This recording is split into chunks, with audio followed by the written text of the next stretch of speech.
Rob? Okay, great.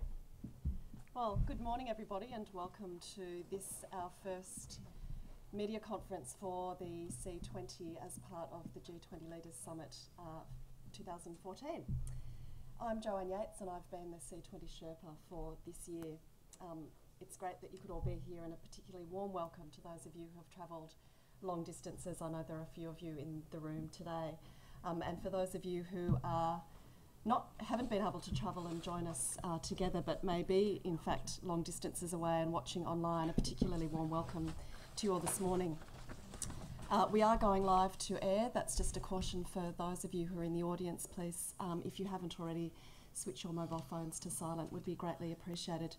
The webcast will be available about 2 hours at the close of proceedings, available on our website at c20.org.au, and feel free to watch that at any time at your convenience. Before we begin, and as we start today, I'd just like to acknowledge the traditional owners of the land upon which we meet today and pay my respects to their elders past and present. I'd like to begin the session by introducing the C20 Australian Chair, Tim Costello.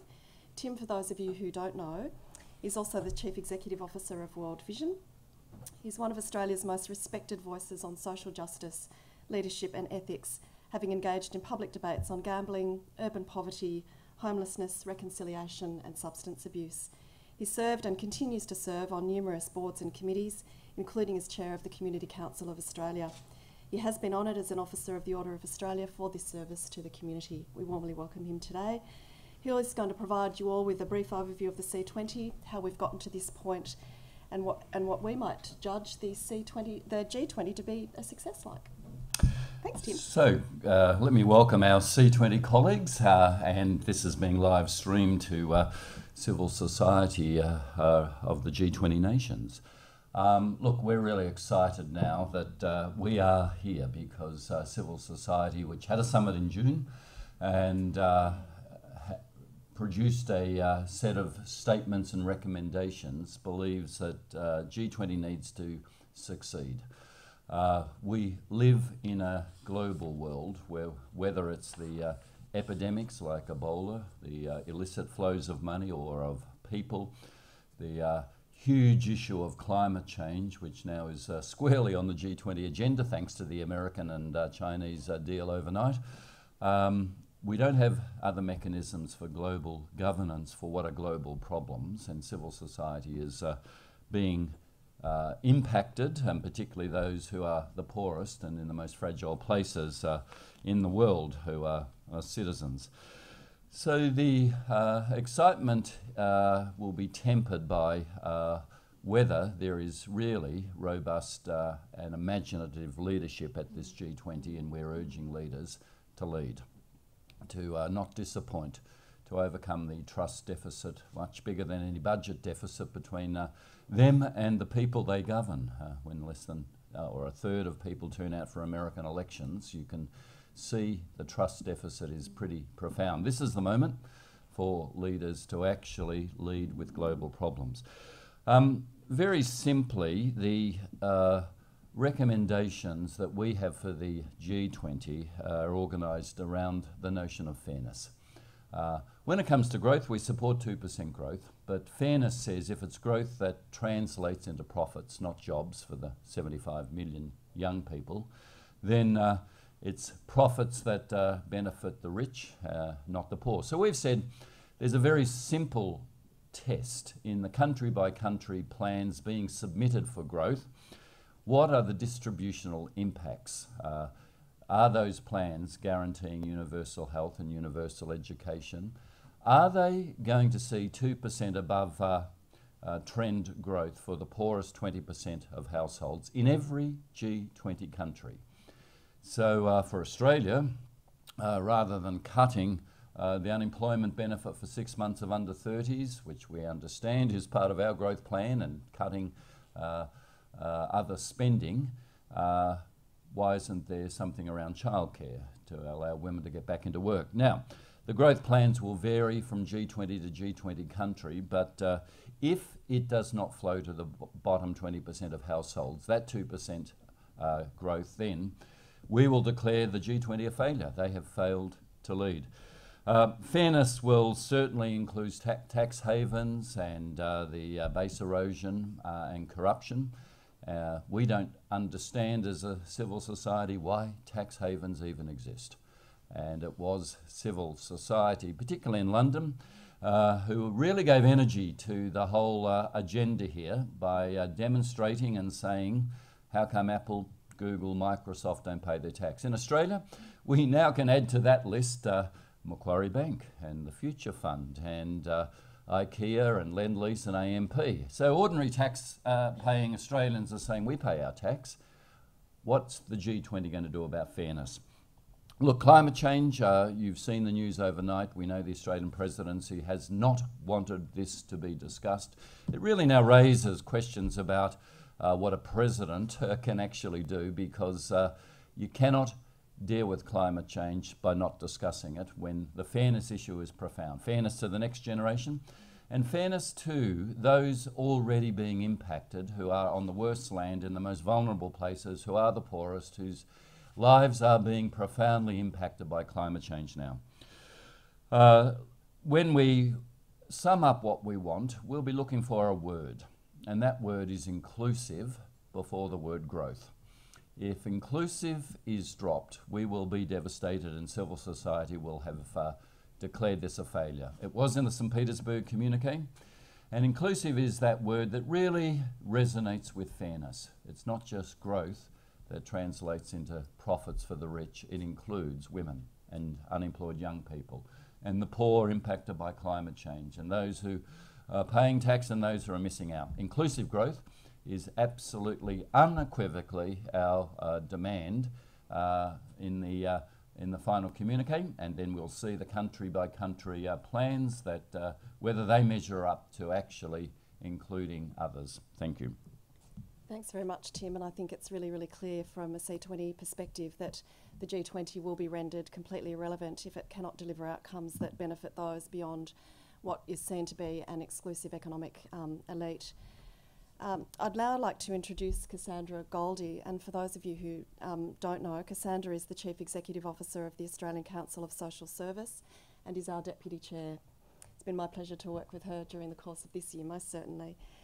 Cassandra has extensive public policy experience and is a leading advocate and commentator on economic and social issues through national and ministerial forums, in particular on issues including tax and economic reform, superannuation, the provision of legal services, urban planning and vocational education.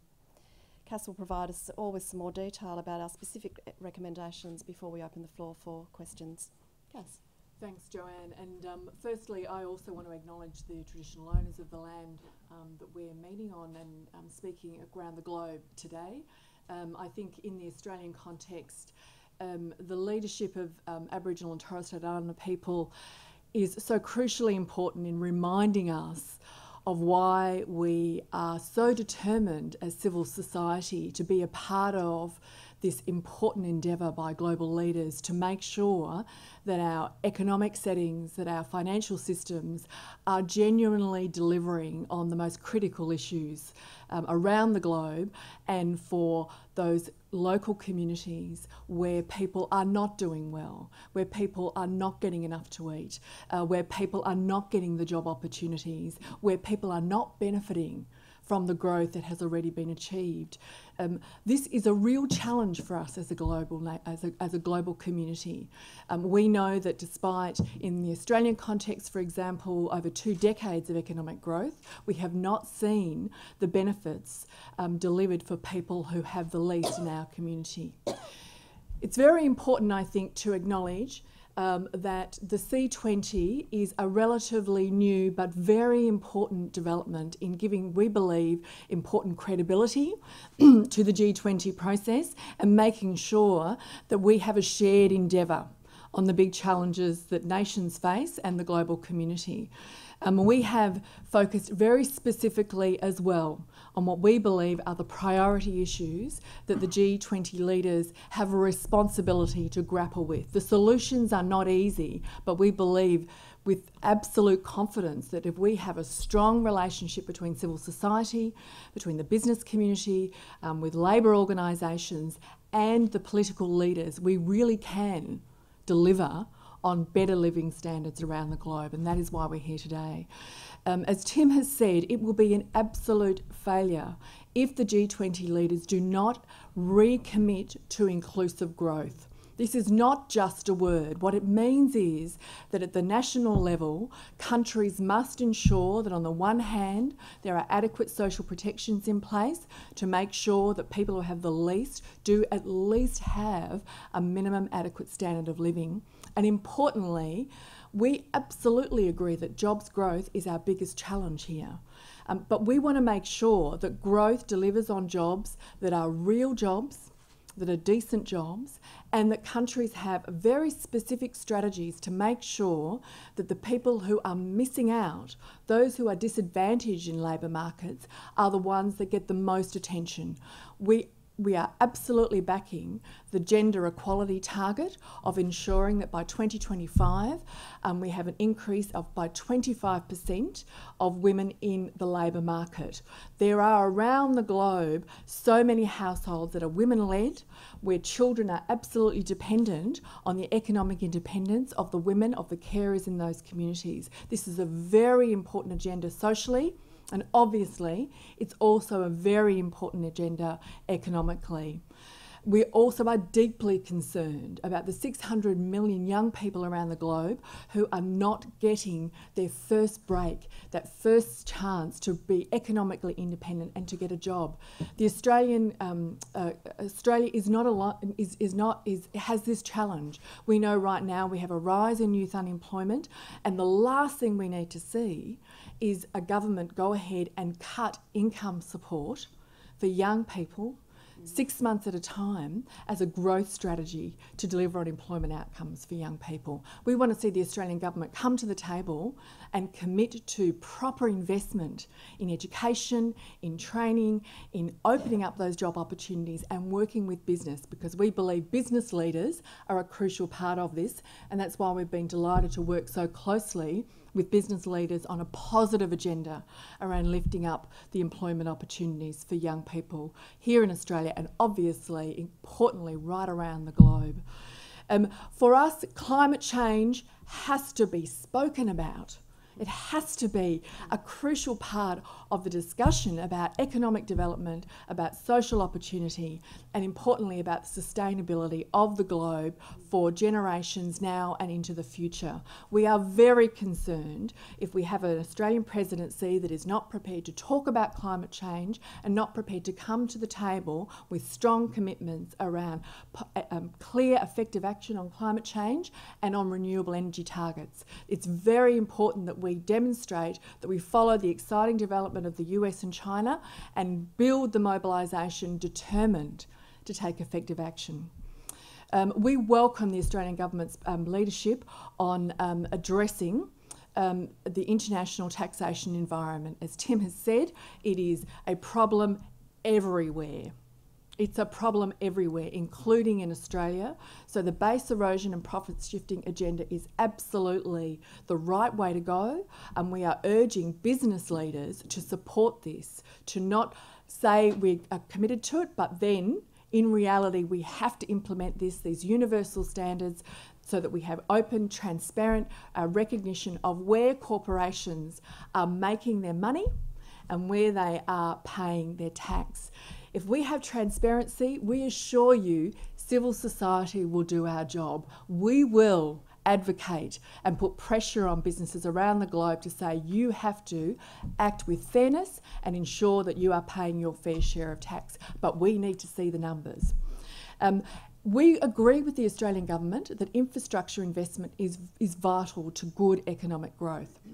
But we must make sure that we learn the lessons from the past, that we cannot have infrastructure development which is essentially developed behind closed doors, where there are high levels of corruption, where there is devastation of local communities, and we have seriously negative environmental impacts. The way to deliver on a positive agenda with infrastructure development is to ensure that civil society is at the table in the international debates, in the country level decisions, in the local community negotiations, to make sure that from the very beginning there is open, transparent decision making about priorities for infrastructure investment, about what are the key economic, social and environmental benefits that will come at the national and the local community level, and once again to make sure that we can all do our bit in ensuring that there is not corruption out of this very important investment. We want to see great jobs come out of the important investment, these determined efforts globally to get good infrastructure going around the country through the technical challenges that we face, to get efficiency, to ensure that it is developed well and fast in the right way. I finally want to talk a little bit about the anti-corruption agenda more generally. We know that if you do the numbers on it, the money lost is the third largest industry in the globe. We have a major challenge. Every country has this challenge. We welcome the 2-year anti-corruption plan. Again, we urge that we not only give lip service to this agenda, but make sure that there is high levels of scrutiny, and at the country level that we invest in the agencies of government that can ensure that we flush out corruption where it exists, we burn a light on where it is happening, and make sure that there is accountability for this ongoing global challenge that we face. I want to conclude by saying I think it is extremely important that the Australian government provides critical leadership at this time. We know that we come to the table as one of the wealthiest countries in the world. We have one of the highest levels of household wealth around the globe. Overall, Australian communities are enjoying good living standards. But if we don't come to the table with concrete, clear policies for how we can deliver on this positive agenda, then how can we expect other countries to do their part and to also do the hard work that is needed to invest properly, to make sure that growth is not just for growth's sake? Thank you. Thanks very much. I'd like to open the floor for questions. Thanks. I'll start by asking a question. We've only got cameramen, but... How confident are you as a panel about the Australian government actually leading the way on the inclusive growth agenda this weekend? We have been troubled that there hasn't been a clear commitment to it. When I addressed the Labor ministers, they were, including the Australian Labor Minister, Senator Abetz, pretty clear that inclusive growth was really important. We said, look, you need to understand finance ministers are out there saying we'll just go for growth because any qualifications like inclusive may compromise growth, and it's your portfolios, Labor and jobs, that's going to suffer if you can't stand up to your finance ministers. So I think there is a contest even within the Australian government about this, clearly, and this has been a good thing. The galvanising idea of a 2% above trend target has been our Finance Minister Joe Hockey's great contribution, and we agree it has given focus. But it's a sleight of hand if you then say, yeah, we got to 2%, we dropped the word inclusive. It actually didn't really flow to the sorts of people that civil society is saying are the most vulnerable. And we're not confident that it's going to get in, but we are certainly of the view that other nations, other G20 nations, will be, we believe, applying pressure that this not be dropped.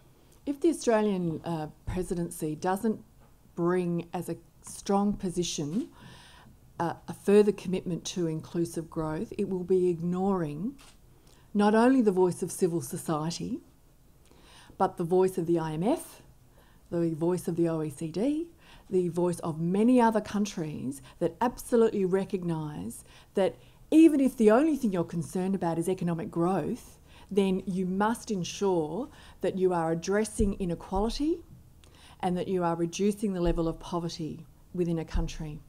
It is now absolutely a shared agreement across the economic commentators and those global experts about what is needed in terms of ensuring ongoing economic sustainability, that you must reverse the trend of a rise in inequality, so that there is a concentration. We have to stop the concentration of wealth in the hands of a very few and make sure that we have the right policies to ensure that on the one hand, the people who have the least, their living standards are actively increased, and to ensure that there is a balanced distribution, because that is the best way to ensure that we have real economies, we have real new business growth, small business, the opportunity to make the break, to move into generating your own further income to stimulate the economy. Of course, for us, we are deeply concerned about the social implications,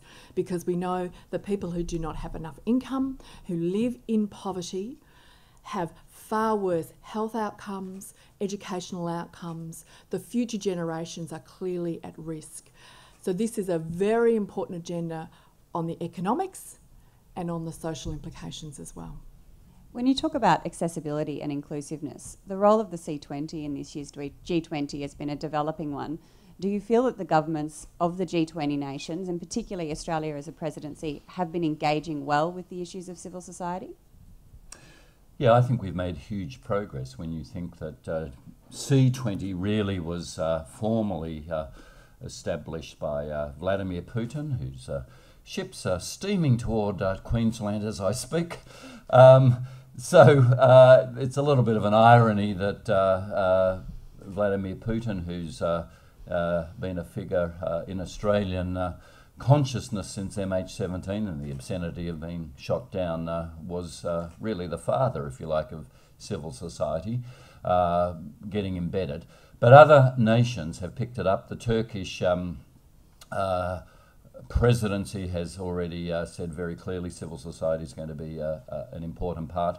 And I think the Australian presidency has been pretty good in giving us some access. Look, the bookends of business and labour, they're the ones that you actually try and cut a deal with when you're a government looking at growth, and civil society seems to be messy and too broad and too many issues. But we've addressed the labour ministers, we've addressed all the finance ministers and governors of central bank, we've presented our communique to our Prime Minister, and I think we've now embedded civil society as really a fundamental engagement group in the G20. I think it's also important to recognise that it is absolutely in the interests of the G20 leaders to give civil society a place in this process. There is no question that communities within countries have a deep concern about the capability of their political leaders to grapple with the challenges that we face. There is a real challenge for leaders to have credibility and to have the level of trust that is needed in order for us to work together on some of these big challenges, including addressing poverty and inequality and climate change.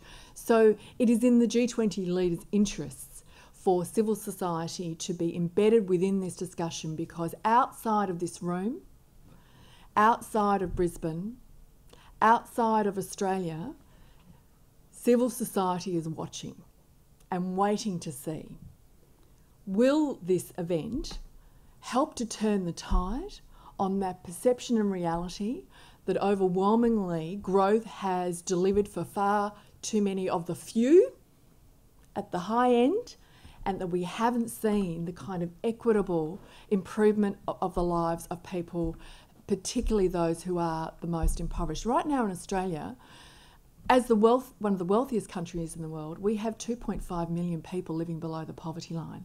2.5 million people today are waiting to see, will the next few days be a turning point in ensuring that their lives, their opportunities are improved, or whether the big message out of the G20 leaders meeting is we're going to focus on the things that interest us, and there will be no obvious connection between the discussions around trade, around taxation reform, that will clearly come back to make sure that the 2.5 million people in Australia are, as you should be, the most important people in the minds of the leaders as they come together in the next couple of days.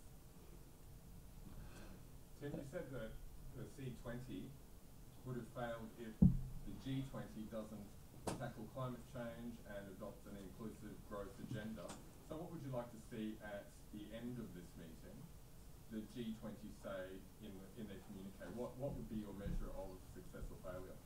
Well, on climate change, we know that the Australian position has been we don't want to move until the big players move. Well, last night they moved, and now it's irresistible that this has to be discussed at the G20. And the Australian line, well, this is not really an economic issue.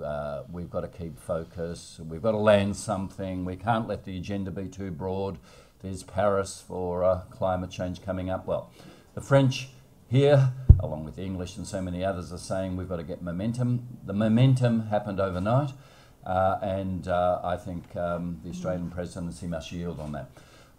Look, on the fairness side, if 2% above trend growth flowed to the bottom 20% of households in each of the G20 countries, it's about $800 a year. $800 over 5 years. That doesn't sound very much, but if you're in absolute poverty, trying to survive on $1.25 a day, $800 over 5 years, US that is life-saving. So that's why we are particularly zoning in on these issues and saying they must lead.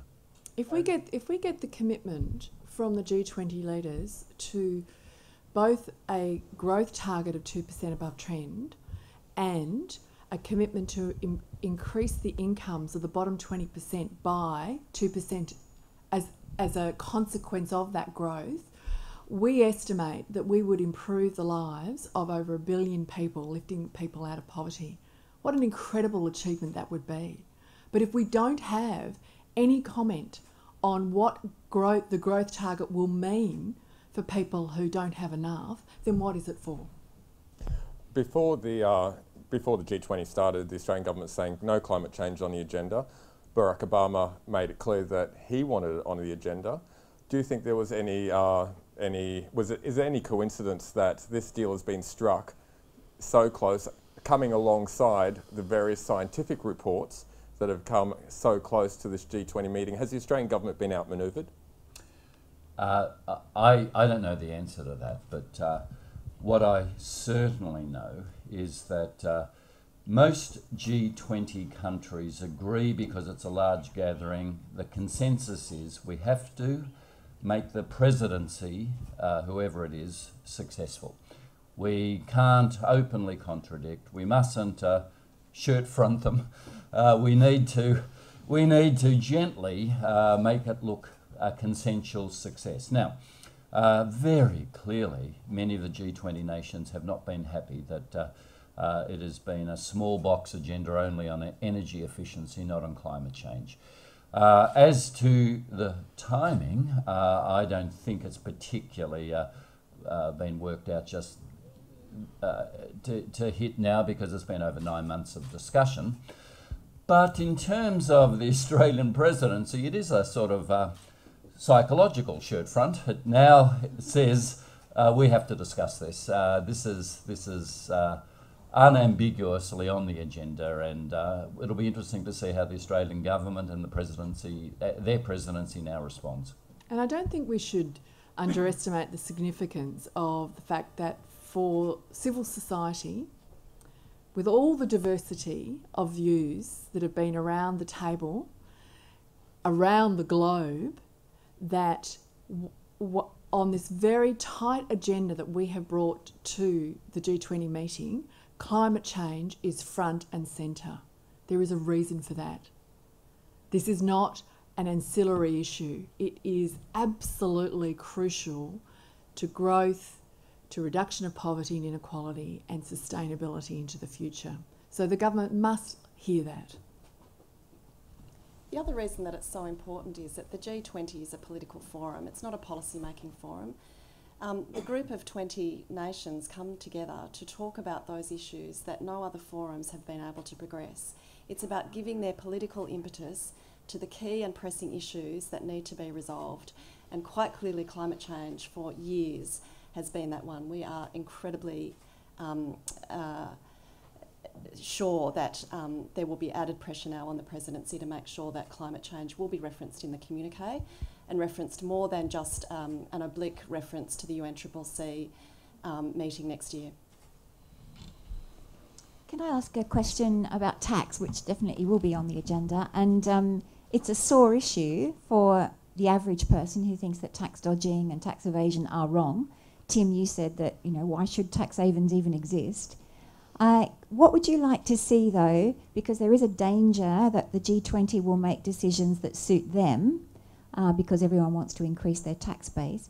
What would you like to see come out of the meeting for all the nations outside the G20, particularly developing nations, that means that they will benefit from the new rules which probably will come into place? So we know that there's a strong anti-corruption agenda for the next 2 years. We want to make sure it's made public so we can organise around it. We know there's been some pushback reportedly from China on beneficial ownership, and we hope after APEC and the Chinese moves around putting corruption on the agenda, their position will have softened and we will get an outcome on beneficial ownership. When it comes to the base erosion and tax agenda, we know that the US, given that it's Apple, Starbucks, some of their big companies that have been targeted, now with the Republican dominance of Congress, that they may not be as interested in really pushing through on the transparency agenda, on the agenda of country by country reporting, which will report multinational sales, profits, employees. We totally disagree that should be secret. Even the OECD says, oh, well, it could be arbitrary and unfair, a headline, if you make this public. Transparency is the only route we've got to go. The fact that it took the Fin review and leaks from PricewaterhouseCoopers, they didn't leak it, they're embarrassed, out of Luxembourg, for us to know the Australian companies doing this. Up till then, we even had the B20 here initially saying, oh no, tax shouldn't be a focus at G20, but Australia's got its house in order. Well, we now know it hasn't. And only transparency through country by country reporting that is public will give us some confidence and ability to organise. However, we know there may be some pushback on this, even though it's morally crystal clear from those who pay their tax and see government revenue shrinking that there needs to be transparency, and you can't have tax debates, as we're moving into in this country, without a clear reckoning of who pays and what the mix of taxes is and who's using tax shelters. And before we even talk about a GST and broadening or increasing, fix the tax shelters, fix the rorts that are going on. I think the other part about that, Amanda, the really crucial part, is the inclusion of developing nations in the whole work of the OECD. Civil society, for a number of years, while we've been advancing the whole base erosion and profit shifting agenda, is really a call to have them included. This is not only for them to build capacity in order to be able to even start the processes of administering their own internal taxation administrations, but importantly for them to be able to know the amount of money that's being extracted. These are, some of the most poorest countries in the world. The irony is that they're very resource rich. So part of the transparency agenda around that, the publication of country by country reporting, particularly the Extractives Industries Initiative, is about ensuring that those companies pay the taxes from the profits that they earn in the countries in which they earn them, and that's a really, really important part of that.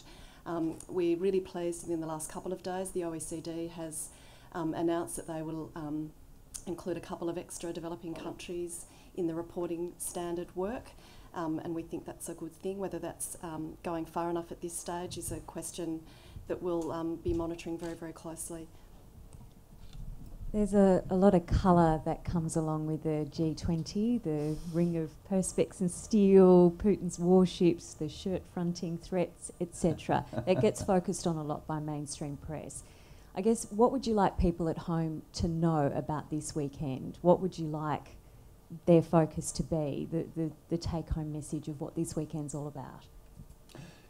So, civil society sees our role as, in part, interpreting for people what this very complex financial and economic architecture is about. It's interpreting it in a way to say the decisions made here can impact your lives for good, or they can entrench stagnation and going backwards.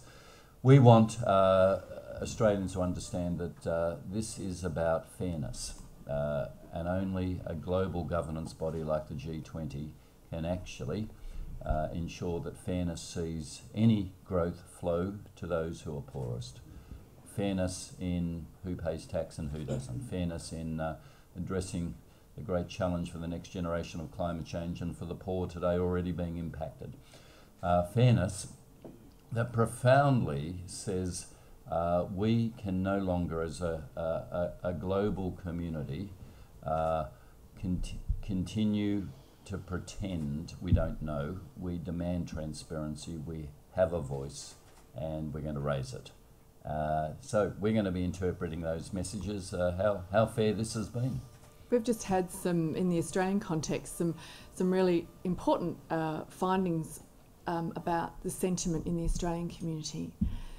There's this idea that people have disengaged from policy. Well, this finding says it's not that the communities have disengaged from the issues. People are very engaged about how their children will get a good education, whether their kids will get a job, whether the next generation will be able to have secure housing or not, whether if they decide to have children, they will be able to continue to stay involved in the workplace. These are very important questions for people, and the community is very engaged with it. What they're not so engaged with is the political process, because there's this growing sense that political leaders don't deal with the real issues that people are concerned about. Now, with this G20 leaders meeting, it is a very important question you ask, and that is the test, I think, for the leaders to be able to come out. Yes, we have a responsibility to interpret, but also where we have a gathering of overwhelmingly a certain kind of person, wealthy political leaders, mostly male, mostly from a certain class, going behind closed doors, coming out the other side, their strong message has to be, we understand that these are actually the important questions that we have had to grapple with. And so they need to be able to show how the agenda that they come out with will directly address those worries about the future jobs, about the future stable housing, keeping roofs overhead, keeping food on the table. These are shared concerns. For Australia, we did relatively well out of the GFC. Many of our colleagues, members of civil society around the globe did not. But for the Australian leadership to think that the Australian community is not worried about the future, about where the new jobs will come from, is wrong. People get it. We're all online. We all watch what's going on. We are connected as civil society now. And so the leaders need to recognise that there is transparency about these discussions. And so we acknowledge that responsibility. We don't suggest that some of these solutions are easy or that they'll happen overnight, but we certainly expect to see progress. And as we say from the Australian point of view, if the Australian government doesn't come to the table really with a clear plan that is about addressing those issues with credibility, then we will continue to have a population that loses confidence that it can trust its political leaders to deliver on the big concerns that we do have. I think we've got time for one last question if there is one. Otherwise, we'll look to drawing to a close. Tim, a concluding statement, perhaps? Well, no, thanks for coming. We look forward to the outcomes and you know where we are. Thanks, everybody. Thank you. Thank you.